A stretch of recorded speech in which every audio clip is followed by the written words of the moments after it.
Our aim about this program is to motivate our youth to study and make sure that at the end of the year, if they've made us proud, this is what we're going to be doing.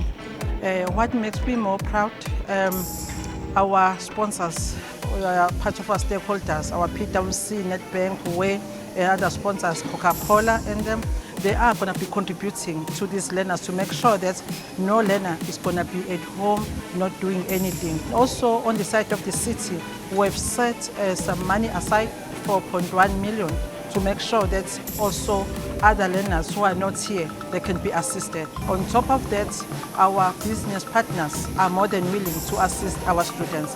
Hence today, we are just showcasing more things that we are going to be doing.